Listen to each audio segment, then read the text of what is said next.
آج کا دن یوم عاشور گزر چکا، اور اس رات کو اہل تصوف، اہل سیر اور مورخین نے جس کا نام دیا ہے، اسے آج کی رات کو شام غریباں کہتے ہیں۔ آج ہم ان غربت اور مسافری کی حالت میں لٹے ہوئے شہزادوں کا ذکر کرنے کے لیے جمع ہوئے ہیں۔ کل مچھلی بازار میں وقت ختم ہونے کی وجہ سے جب وقت ختم ہوا تو ہم نے اپنی گفتگو بھی وہیں ختم کر دی، اور آج یہ ارادہ تھا کہ وعدہ بھی تھا 8 بجے بیان شروع ہوگا، لیکن کسی نے کہا ہے میں اکیلا اور مسائل زندگی کے بے شمار، آپ ہی کچھ کیجئے نہ اے شہ عالی وقار۔ انسان کے چاہے سے کیا ہوتا ہے؟ وہی جو اللہ کی مرضی۔ اب اللہ پاک سے دعا ہے کہ اللہ وقت میں اتنی برکت عطا کرے کہ ہم اپنے عنوان پر پہنچ جائیں اور کچھ نہ کچھ جو ہے وہ گفتگو کم از کم تکمیل کو پہنچے، اس لیے کہ میں بارہا کہہ چکا ہوں کہ کربلا کبھی ختم نہیں ہو سکتا۔ جس دن کربلا ختم ہوگا اس دن دنیا ختم ہو جائے گی۔ جیسے جیسے دن گزرتے جا رہے ہیں نئے نئے نکات سامنے آتے جا رہے ہیں، اور اللہ تبارک و تعالی اس شرح صدر کا سلسلہ اپنے محبوب کی نالین کی خیرات کے صدقے جاری و ساری رکھے انشاءاللہ۔ چونکہ لوگوں کو بالخصوص خواتین کو یہ شکایت ہے کہ 5 دن میں آپ نے ہمارے لیے کوئی دعا نہیں کی، تو ہم نے کل اعلان کیا تھا کہ انشاءاللہ ہم محفل کے اختتام پر کچھ دیر ٹھہر کر کے خصوصی دعا کریں گے،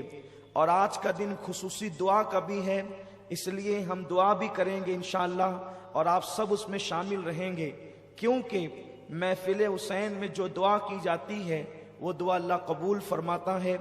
اصلاح معاشرہ کے اجلاس میں تو ہم سال بھر شریک ہوتے رہیں گے، نماز روزے کے عنوانات پر تو گفتگو کبھی بھی ہم کر سکتے ہیں، لیکن ذکر تاجدار کربلا کے یہی 5-6 دن ہوتے ہیں جو ہمیں کرنے کا موقع ملتا ہے۔ تو میں امید کرتا ہوں کہ آپ حضرات بالکل صبر ضبط کے ساتھ، ذوق و شوق کے ساتھ آنے والی گفتگو کو سماعت کریں گے۔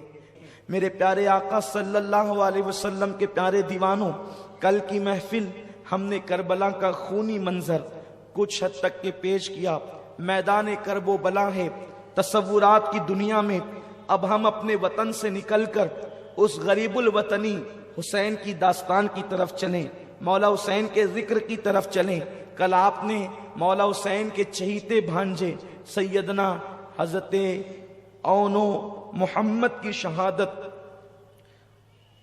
آنسوؤں کی سوگات کے ساتھ سماعت کیا۔ اب آگے کا ذکر آتا ہے کہ سیدہ زینب سلام اللہ علیہا نے جب اپنے دونوں بچوں کی شہادت دیکھی، جس وقت انہوں نے بچوں کو رخصت کیا، وہ شیر خدا کی بیٹی کی حیثیت سے، فاطمۃ الزہرا کی بیٹی کی حیثیت سے، لیکن جیسے ہی بچوں کا لاشا آیا تو بچوں کے لاشے کو دیکھ کر پھر ممتا تڑپ گئی، اور اب وہ بیٹی اور وہ بیٹی کا اپنا بہادرانہ انداز مغلوب ہو گیا، اور ماں نے بچوں کی لاش دیکھ کر جب ممتا تڑپ اٹھی تو میرے بچے کہہ کر کے رونے لگی، لیکن دوسری ہی آن میں اس ماں پر پھر ممتا کا معاملہ مغلوب ہو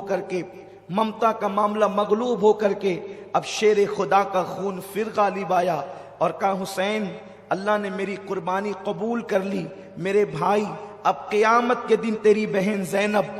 سیدہ کی بارگاہ میں شرمندہ نہیں جائے گی، سر جھکا کر نہیں جائے گی، شرمیلے انداز سے نہیں جائے گی،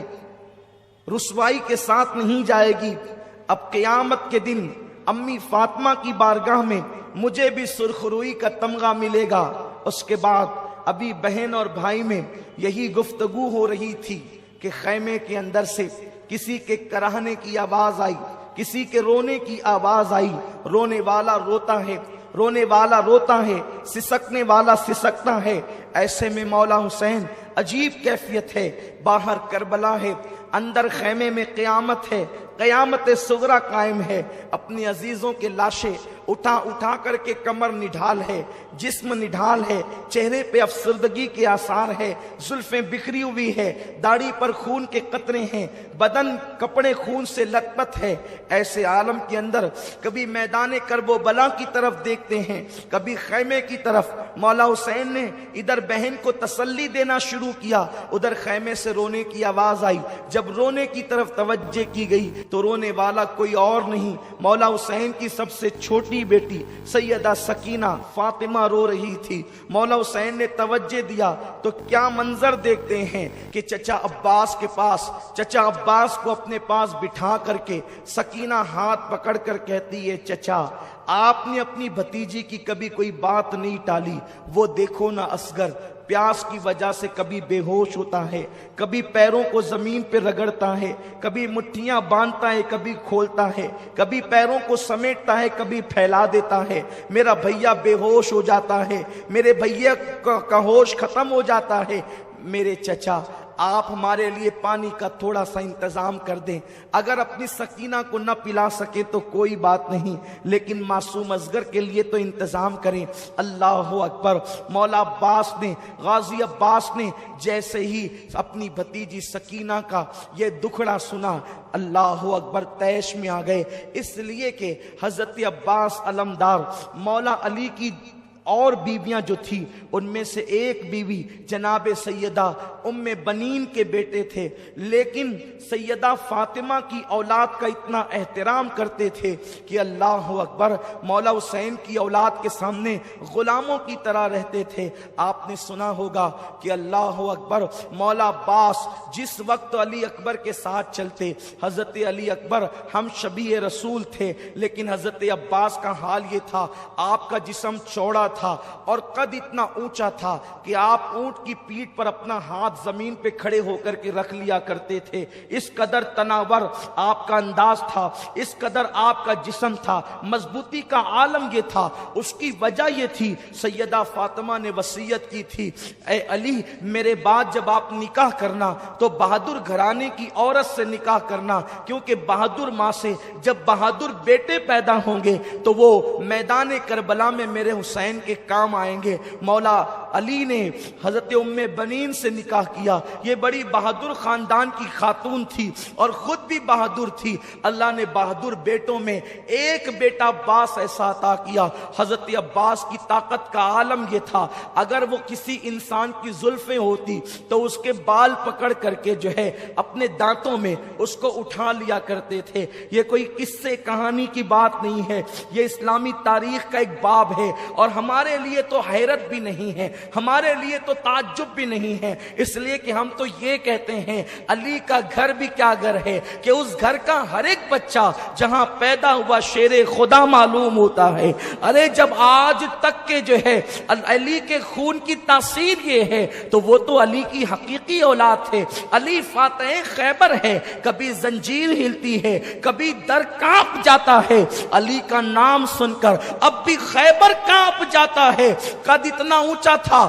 کہ بال پکڑ کر دانتوں سے انسانوں کو اٹھانا چاہے تو اٹھا لے، اونٹ کی پیٹھ پر زمین پہ کھڑے ہو کے ہاتھ رکھ لے، لیکن جس وقت حضرت عباس علمدار حضرت علی اکبر کے ساتھ مدینہ منورہ کی سرزمین پر چلتے تو اپنے گھٹنوں پہ ہاتھ رکھ لیتے اور رکوع کی حالت میں جھک جھک کر کے چلتے۔ کسی نے کہا عباس یہ تیرا بھتیجا ہے علی اکبر، اور جب تم ان کے ساتھ چلتے ہو تو جھک کر کے چلتے ہو۔ تو مولا عباس نے کہا تم دیکھتے نہیں یہ فاطمہ کا پوتا ہے اور ہم شبیہ رسول ہے، اگر میں اٹھ کر کے چلوں گا تو میرا سایہ تصویر رسول پہ نہ پڑ جائے، اس لیے میں جھک کر کے چلتا ہوں تاکہ تصویر رسول کی بے ادبی نہ ہو جائے، ہم شبیہ رسول کی بے ادبی نہ ہو جائے۔ قدر والے جانتے ہیں قدر شان اہل بیت، میرے پیارے آقا علیہ السلام کے پیارے دیوانوں، تو مولا عباس کو خاندان حسینی سے بڑی محبت تھی، اسی لیے تو مورخین نے یہاں تک بھی لکھا ہے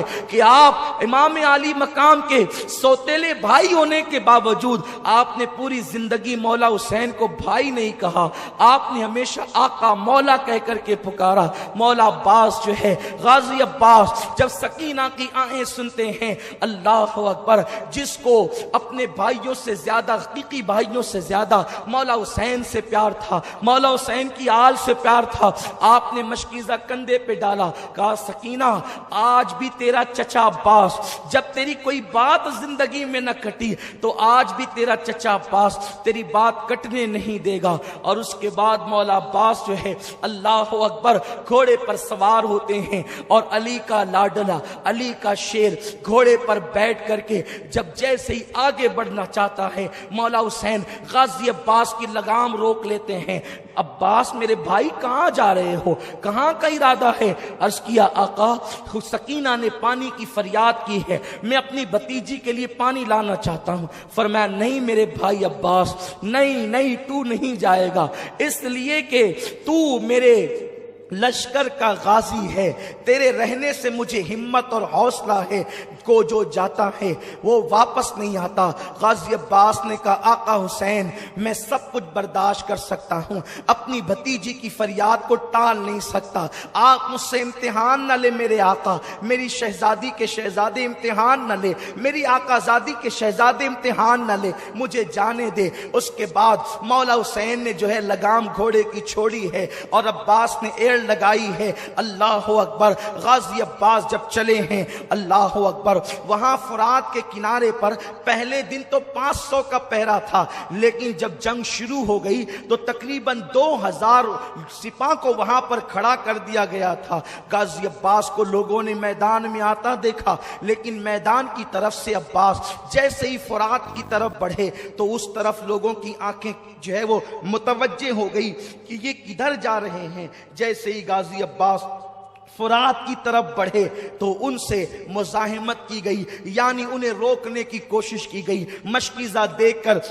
یزیدی بے چین ہو گئے کہ اب کیا ہوگا، لیکن تاریخ میں آتا ہے غازی عباس نے جیسے ان سے مزاحمت کرنے کی کوشش کی گئی، ایک وار کے اندر 80 لوگوں کا قتل کیا ہے، 80 کو جہنم میں پہنچایا ہے۔ عباس کی طاقت و قوت کا عالم یہ تھا، گویا کہ حیدری کچار کے شیر جو ہے اپنی بہادری کے جوہر بھی دکھا رہے تھے۔ 3 دن کے پیاسے ہیں اور یہ حال ہے، اگر پیاسے نہ ہوتے تو یزیدیوں کے چھکے چھڑا دیتے، یا پھر اگر پیاس کے باوجود بھی وعدہ وفا کرنا نہ ہوتا اور جانے بچانے پر آتے تو اللہ اکبر اپنی تلواروں کے اشارے سے زمین پلٹ دیتے، لیکن وہاں تو وعدہ نبھانا تھا، وہاں تو وعدہ وفا کرنا تھا۔ غازی عباس ان سے لڑتے لڑتے جب اپنے گھوڑے کو لے کر فرات کے اندر پہنچے، یعنی گھوڑے کے 2 پیر فرات کے اندر تھے، دریائے فرات کے اندر، اور 2 پیر باہر تھے، آپ نے جیسے ہی گھوڑے کو کہا ذرا تو پانی پی لے۔ اللہ اکبر، یہ وہ روایتیں ہیں جو محتاط مورخین کی لکھی ہوئی ہے، اور لیکن ایک بات یاد رکھیں، ہم عشق کے بندے ہیں، کیوں بات بڑھائی ہے، سر سوے روضہ جھکا پھر تجھ کو کیا، دل تا ساجد یزیدیا پھر تجھ کو کیا، دل تا ساجد یزیدیا پھر تجھ کو کیا۔ اللہ اکبر، مولا غازی عباس نے جیسے گھوڑے کو کہا کہ تو پانی پی، ادھر گھوڑے کو کہتے ہیں اور فرات کے کنارے پر پیر ڈال کر کے کھڑے ہو جاتے ہیں۔ چلو میں پانی لیا، سوچا پہلے میں پی لوں تاکہ مشکیزے کا پانی وہاں خالی نہ ہو، اتنا پانی بچے گا تو اور کام آئے گا۔ لیکن جیسے ہی پانی چلو میں لیا، سکینہ کی صورت یاد آئی، معصوم اصغر کی پیاس یاد آئی، پانی کو چھوڑ دیا اور کہا کہ میرے بھتیجے اور بھتیجی پیاسی ہو، اور عباس پی لے پانی، پانی چھوڑا۔ گھوڑے کو کہا تو کیوں نہیں پیتا؟ گھوڑا گردن کی جھرجھری دیتا ہے اور گویا کہ اعلان کرتا ہے عباس گھوڑا ہوں، جانور ہوں، لیکن میرے دل میں اہل بیت کی محبت ہے، نبی کی آل پیاسی ہے تو ہم کیا پانی پیے۔ اللہ اکبر، مولا غازی عباس نے مشکیزہ بھرا، پیٹھ پہ ڈالا اور پلٹے، لیکن ان نامردوں میں ہمت نہ تھی کہ عباس کے ساتھ مقابلہ کرتے۔ ایک وار میں 80 کو جہنم رسید کرتے جب دیکھا تو ہر ایک کو جان پیاری ہوتی ہے، مزاحمت نہ کی، یہ پیٹھ پر مشکیزہ ڈال کر کے چلے۔ شمر لعین شقی ابن سعد کی آواز آئی،